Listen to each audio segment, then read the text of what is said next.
Hello বন্ধুরা, তোমরা সবাই তোমাদের জন্য একটা নতুন ভিডিও নিয়ে আসলাম। তো বন্ধুরা, অনেকদিন পর আমি একটি লাস্ট এপিসোডের উপরে কাজ করছি। তো বন্ধুরা, তোমরা আমাকে অনেকদিন ধরে রিকোয়েস্ট করতেছিল জিগ অ্যান্ড শার্কো নামের এই কার্টুনটার লাস্ট এপিসোড তৈরি করার জন্য, বাট কোনো ভালো কোনো স্টোরি খুঁজে না পাওয়াতে আমি এর কোনো লাস্ট এপিসোড তৈরি করি নাই। যেরকম জিগ মারা গেল, শার্কো মারা গেল, ব্লা ব্লা ব্লা। যাই হোক, আমি অবশেষে একটা খুবই ভালো স্টোরি পেয়েছি যা তোমাদেরও ভালো লাগতে পারে, as a last episode of Zig and Sharko. কিন্তু ভিডিওটা শুরু করার আগে ছোট্ট একটা রিকোয়েস্ট, যে ভিডিওটা অবশ্যই লাইক করো এবং কমেন্টে বলো যে জিগ অ্যান্ড শার্কো কার্টুনের মধ্যে তোমার ফেভারিট ক্যারেক্টার কে। তো যাই হোক, অনেক কথা ফেললাম, তো বেশি কথা না বলে লেস্ট। তো প্রতিদিনের মতোই কাহিনী শুরু হয়। জিগ মারিনাকে খাওয়ার জন্য প্ল্যান করতে থাকে, আর শার্কো জিগকে মারতে থাকে। আর অপরদিকে মারিনা সেই একই জায়গায় বসেছিল, কিন্তু হঠাৎ সমুদ্রের মধ্যে একটা বড় তুফান শুরু হয়। চারিদিকে ঘোর অন্ধকার, আলো এবং বাতাস। আর এই তুফানের ফলে মারিনার চোখের সামনে বড় একটি জাহাজ ডুবে যায়। মারিনা কোনো মতে সেখান থেকে একটা লোককে বাঁচায় এবং তাকে দ্বীপে নিয়ে আসে। মারিনা প্রথম দেখাতেই সেই লোকটার প্রেমে পড়ে যায়।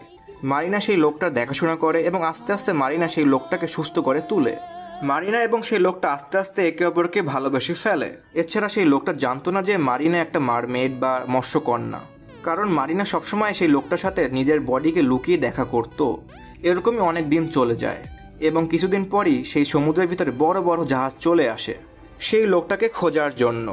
কারণ সেই লোকটা কোনো সাধারণ মানুষ ছিল না, সেই লোকটা ছিল একটা রাজপুত্র।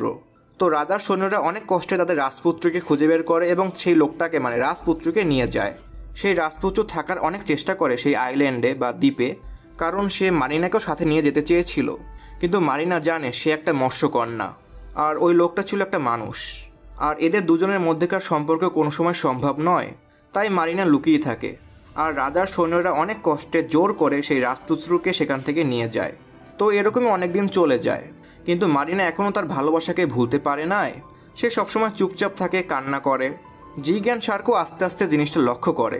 তারা দুজনে মিলে মারিনাকে হাসানোর অনেক ট্রাই করে, কিন্তু কিছুই হয় না।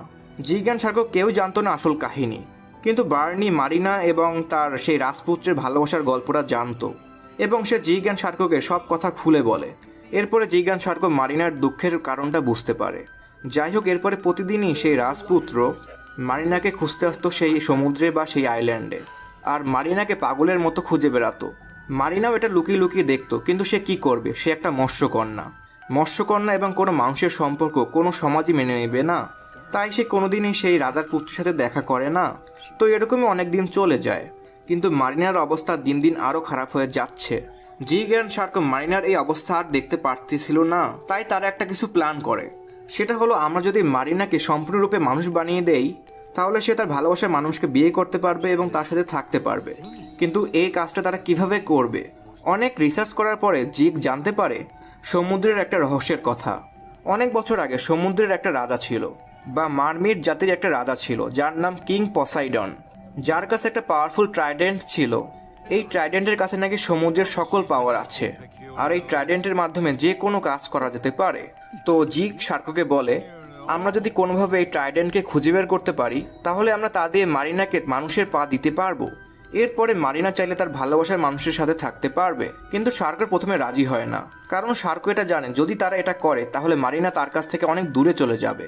কিন্তু পরে যখন সে দেখতে পায় যে মারিনার অবস্থা দিন দিন খারাপ হয়ে যাচ্ছে, তখন শার্কো রাজি হয়ে যায়। এরপরে জিগ, শার্কো এবং বার্নি বের হয় সেই অ্যানশিয়েন্ট ট্রেজারটাকে খুঁজে বের করার জন্য। অনেক কষ্টে তারা ডুবে যাওয়া সেই অ্যাটলান্টিক এনশিয়েন্ট সিটিটাকে খুঁজে বের করে, যার মধ্যে ছিল সেই মিস্টিক ট্রাইডেন্টটি। জিগ অ্যান্ড শার্কো অনেক কষ্টে নিজেদের জানের উপরে খেলা করে সেই ট্রাইডেন্টের কাছে যায়। তখন তাদের উপরে বড় একটা পাথর পড়ে যায়, কিন্তু বার্নি কোনো মতে তাদেরকে ধাক্কা দেয় এবং তাদের জানকে বাঁচিয়ে দেয়। কিন্তু বড় সেই পাথরটা বার্নির উপরে পড়ে যায়, আর বার্নি সেখানে মারা যায়। জিগ অ্যান্ড শার্কো অনেক মন খারাপ করে, কারণ তাদের একটা বন্ধু সেখানে মারা গিয়েছে। কিন্তু তারা বার্নির স্যাক্রিফাইসকে আর বৃথা যেতে দেয়নি। তারা আটলান্টিক শহর থেকে ট্রাইডেন্টটিকে নিয়ে আসে এবং সেই ট্রাইডেন্টের পাওয়ারটাকে ইউজ করে মারিনাকে মানুষের পা দিয়ে দেয়, এবং মারিনা মৎস্যকন্যা থেকে একটা সম্পূর্ণরূপে মানুষে পরিণত হয়ে যায়। এরপরে মারিনা তার ভালোবাসার মানুষের সাথে চলে যায়, মানে সেই রাজপুত্রের সাথে তার রাজ্যে চলে যায়। কিন্তু মারিনা চলে যাওয়ার আগে জিগ অ্যান্ড শার্কোকে একটা ওয়াদা করতে বলে যে তারা যেন কোনো সময় আর ঝগড়া না করে এবং সবসময় যেন তারা একে অপরের বন্ধু হয়ে থাকে। এরপরে মারিনা চলে যায় এবং সেই রাজপুত্রকে বিয়ে করে ফেলে এবং সুখে শান্তিতে বসবাস করতে থাকে। তো বন্ধুরা দ্যাটস ইট, এটাই ছিল জিগ অ্যান্ড শার্কো এর লাস্ট এপিসোড, যেখানে আমরা আমাদের 4টি মেইন ক্যারেক্টারের একটা এন্ডিং দেখতে পাই। তো আজকের মতো এখানে ভিডিওটা শেষ করলাম। Thank you for watching this video. Good bye এবং টাটা।